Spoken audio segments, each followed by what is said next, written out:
इस मंच पर बैठे हुए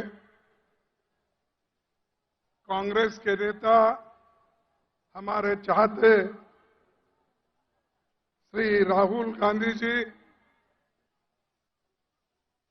ट्रेजरर अजय माकन जी, केसी वेणुगोपाल जी, सुखविंदर सिंह जी, सुक्कू, रेवंत रेड्डी जी, रमेश चेनिताला जी, नाना पटोले जी, बाला साहेब थोरात जी, विजय वड़वट्टीवार जी और बंटी पाटिल जी और सारे इस मंच पर बैठे हुए सभी हमारे वर्किंग कमेटी के मेंबर्स, कांग्रेस के नेता और यहां पधारे हुए मेरे भाई और बहन और मीडिया के मेरे दोस्तों, अब मैं ज्यादा बोलने नहीं जाता क्योंकि जो कहना था वो राहुल गांधी जी ने पूरी बात आपके सामने रखी और मैं यहां जो आया हूं कि 139वें स्थापना दिवस पर कांग्रेस के अध्यक्ष के नाते कांग्रेस का झंडा फहराने के लिए आया हूं। ये नागपुर इतना पवित्र स्थल है जहां गांधी जी, डॉक्टर बाबा साहेब अम्बेडकर, ये सभी लोग यहां पर देश के लिए काम किए, समाज के लिए काम किए और सामाजिक न्याय के लिए वो लड़े हैं। ऐसे एक पवित्र स्थान पर हम आए हैं और हमको ये लगता है कि अगर कोई देश के लोग प्रेरणा ले सकते हैं, वो सिर्फ नागपुर से ले सकते हैं। नागपुर एक क्रांतिकारों की भूमि है। इसी भूमि पर बाबा साहब अम्बेडकर ने लाखों लोगों को अपने विचारधारा में लाया और उनको सभी को एक सामाजिक न्याय दिलाया। महात्मा गांधी जी भी वर्धा और यहां पर कम से कम 2600 दिन यहां पर उन्होंने गुजारा है। करीब 7 साल उन्होंने मेहनत की। देश को आजादी दिलाने के लिए उनका काम यहां बहुत बड़ा है। देश के कोने कोने से लोग यहां आकर उनका सलाह लेते थे और देश को आजादी दिलाने के लिए क्या करना, इस विचारधारा का यहां पर बात होती थी। लेकिन भाइयों, यहां दो है, एक प्रोग्रेसिव यानी प्रगति पर विचारधारा डॉक्टर अंबेडकर की है और दूसरे तरफ हमारे पीछे आरएसएस का बंगला है, क्योंकि आरएसएस भी जो पैदा हुई यहीं से हुई और आज यही आरएसएस देश को बर्बाद कर रही है। मोदी आरएसएस का झंडा लेके आगे जा रहे हैं और उसके पीछे आरएसएस है। इसीलिए आप सोचना चाहिए, आपकी बड़ी जवाबदारी है। जब तक आप नहीं उठेंगे तब तक ये जो समानता का एक झंडा है ये आप नहीं फहरा सकते हैं। तो भाइयों, मैं यहां से इतना सबको विनती करूंगा कि पिछले 10 साल में देश में भाजपा और राष्ट्रीय स्वयंसेवक ये देश को तंग कर रहे हैं और ये जो संघ की सरकार है, अगर इसको नहीं रोक सके तो देश बर्बादी की ओर जाएगा और लोकतंत्र खत्म हो जाएगी। देश का संविधान जो बाबा साहब अम्बेडकर और पंडित जवाहरलाल नेहरू जी ने मिलकर बनाया, वो भी खत्म हो जाएगा। जिस देश में वोटिंग का अधिकार नहीं था। वो वोटिंग का अधिकार संविधान आने के बाद ही हुआ। महिलाओं को, पुरुषों को, युवाओं को और आज जो 18 साल के युवा भी जो वोटिंग कर रहे हैं वो राजीव गांधी की देन है।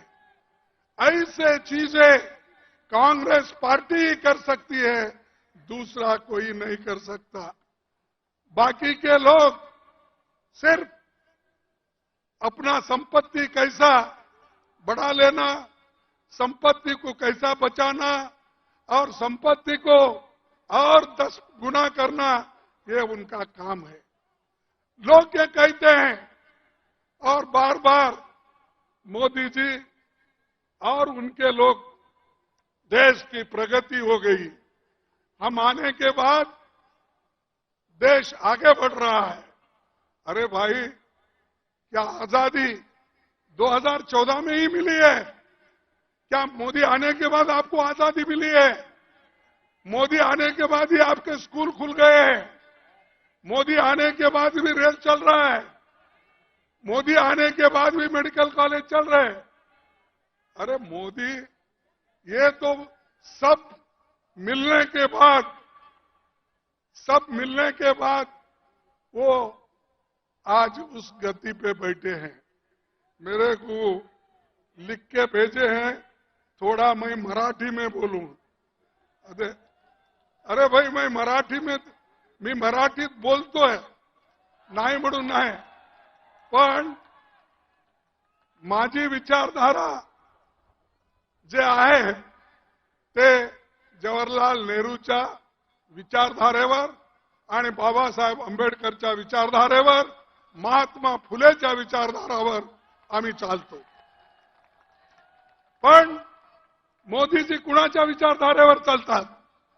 ते आरएसएसच्या विचारधारेवर, समानतेच्या विरुद्ध आहेत आणि ते आज ना उद्या पुन्हा दलितांना खाली दाबतील।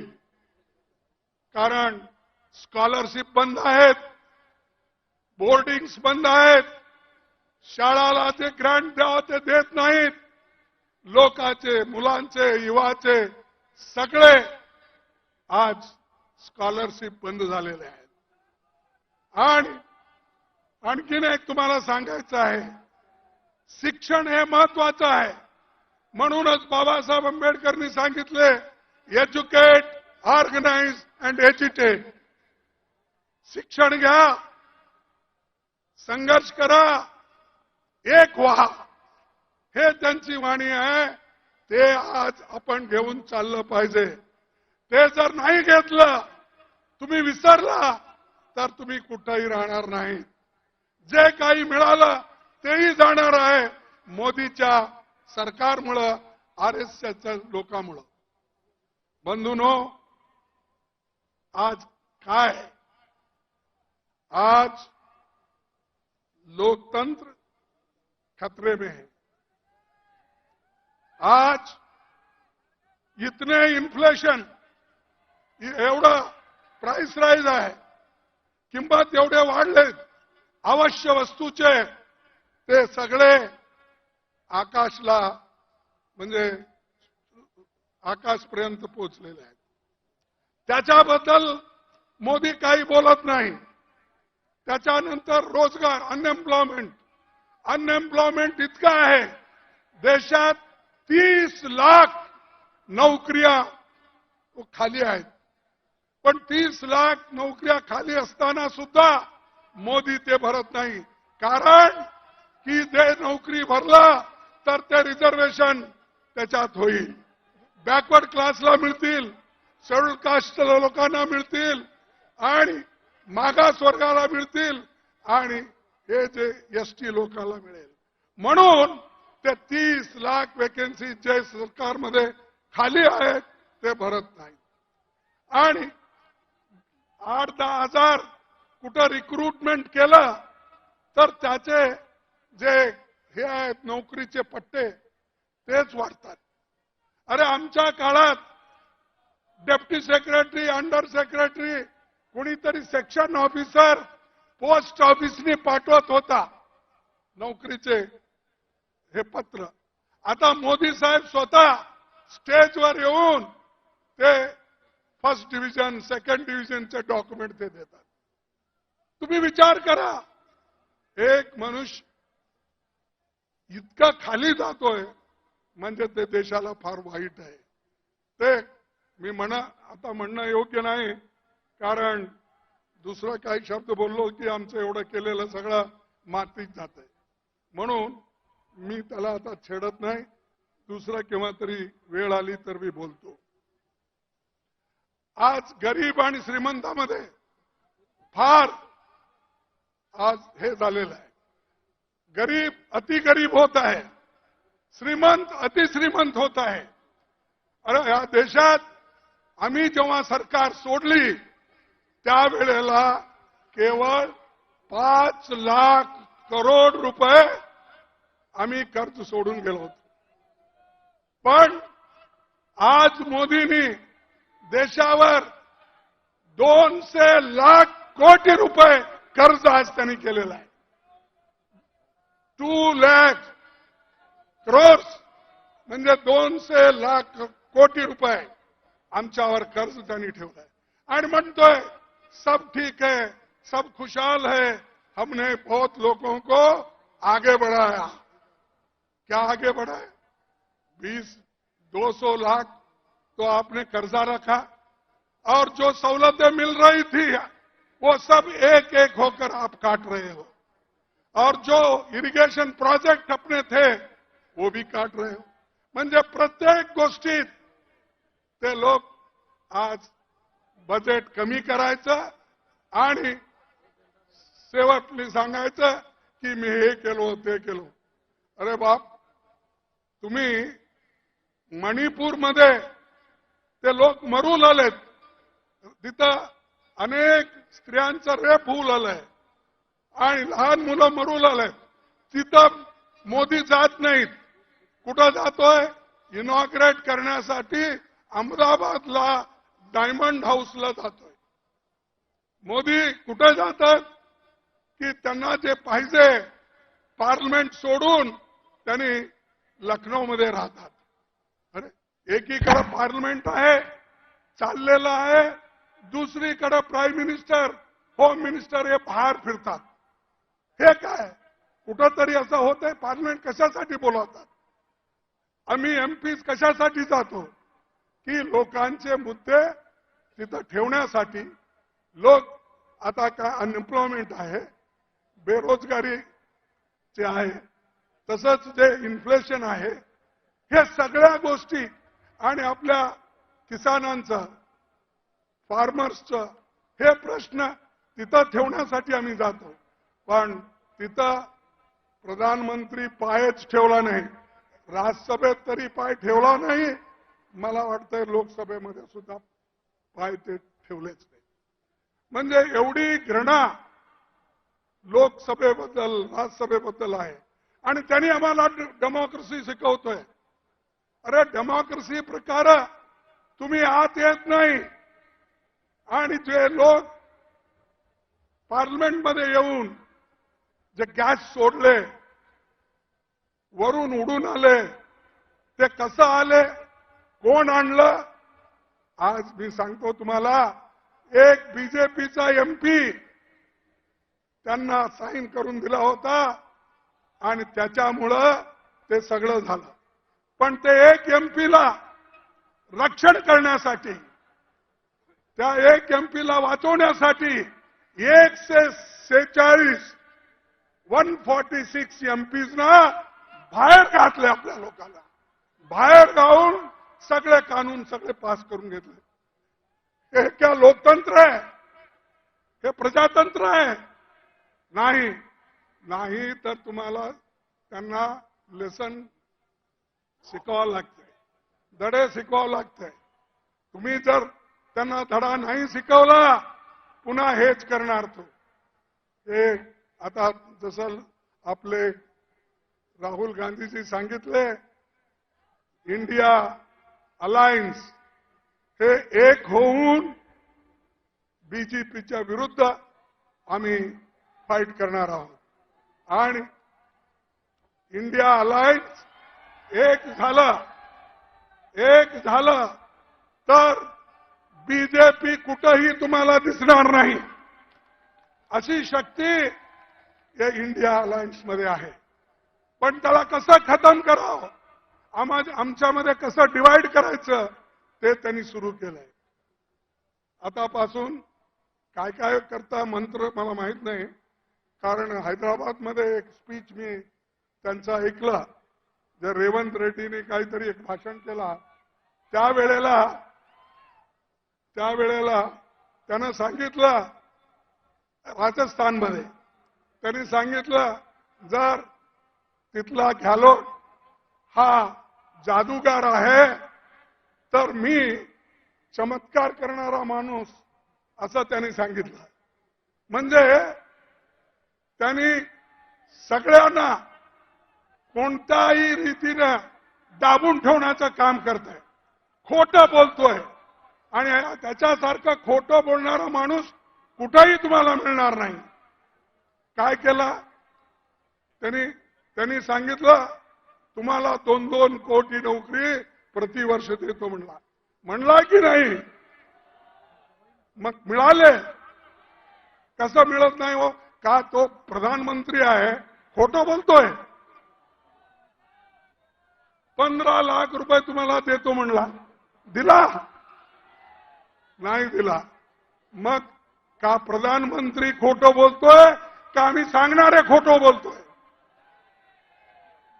आणि हेच पार्लमेंटमध्ये असं सांगतोय. आता पुन्हा एक नवीन चमत्कार करू लागलाय. आता सगळं सोडून, काम सोडून, लोकांचे कठीणाई सोडून, आमच्या किसानचे मुद्दे सोडून, अनएम्प्लॉयमेंटचे मुद्दे सोडून आता सगळं देवाकडे लागलाय. देवाकडे लागून ह्या इलेक्शन मध्ये ते सगळं एक एक करून भजन करत तुमच्याकडे येईल. तर बंधूंनो, तुम्ही त्या कशालाही बघू नका. देशासाठी, देश वाचवण्यासाठी तुम्हाला इंडियाला महत्व द्यायचं आहे. देशाला वाचवणं, संविधानाला वाचवणं, लोकतंत्राला वाचवणं हे तुमचं आधी कर्तव्य आहे. हे जर उरलं किंवा याला तुम्ही जर वाचवलं तर सगळं वाचतंय.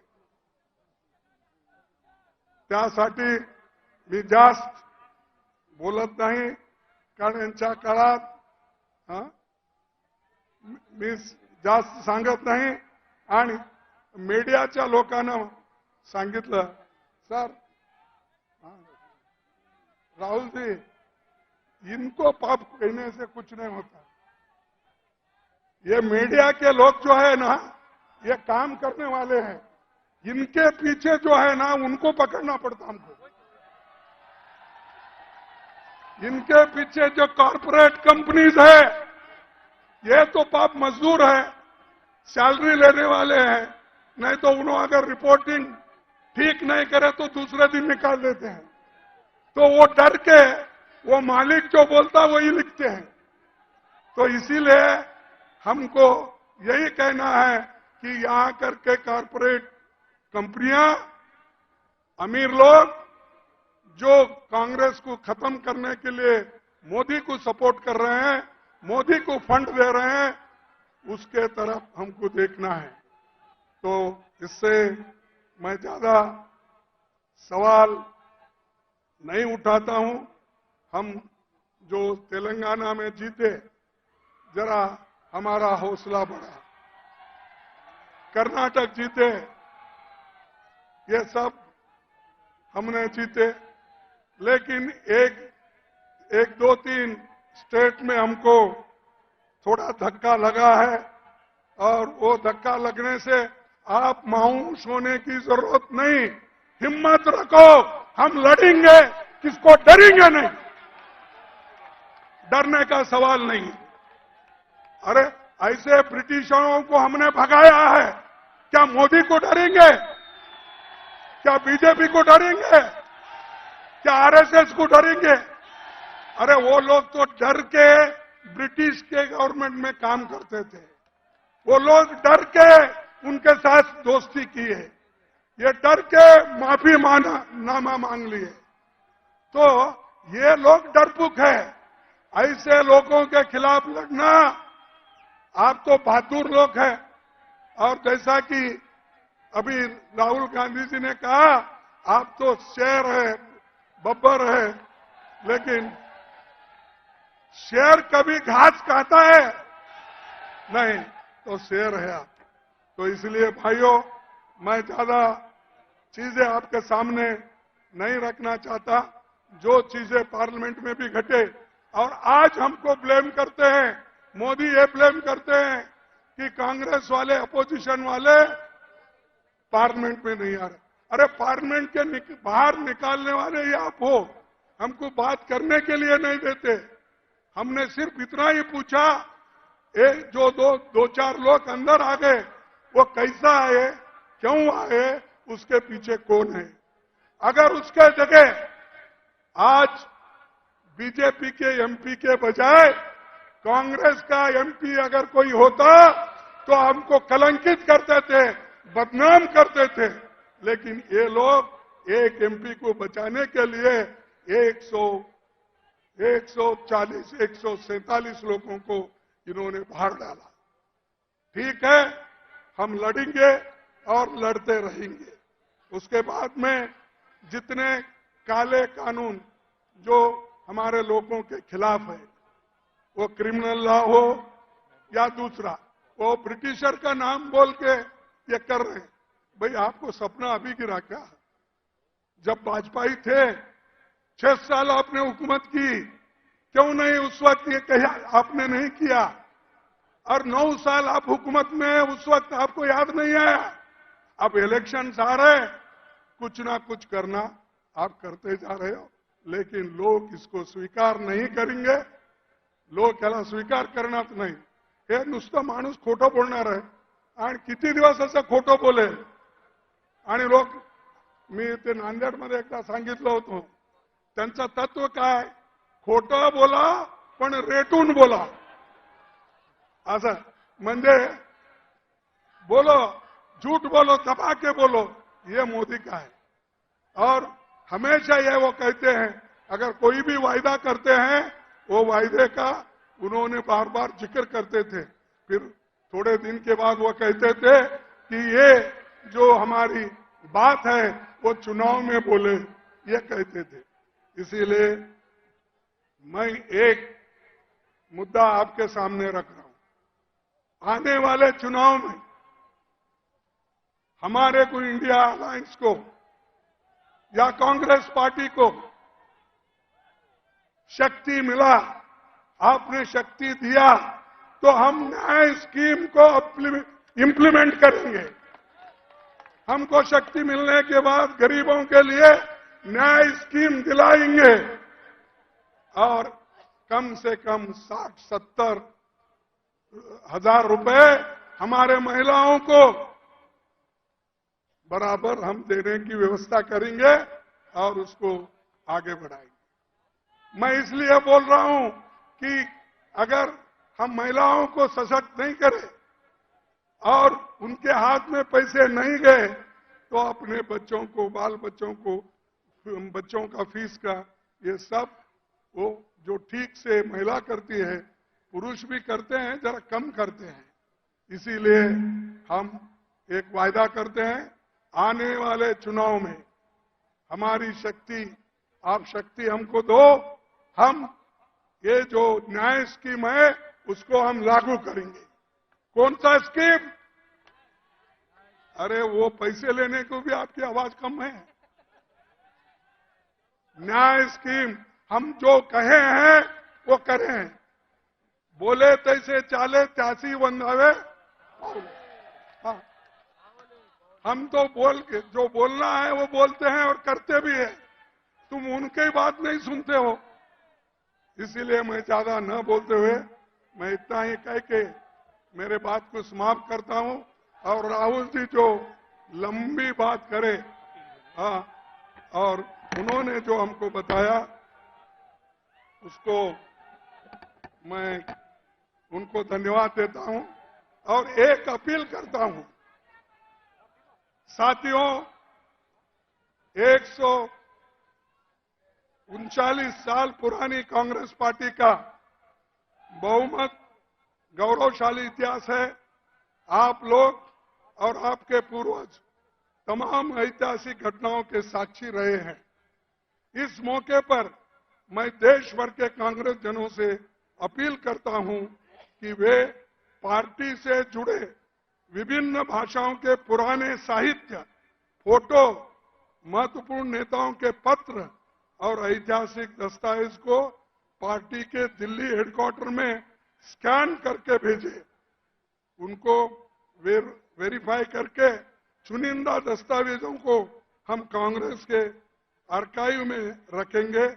जिनसे दस्तावेज मिलेंगे उनका नाम भी लिखेंगे। ये इतिहास के पन्नों में जाएगा।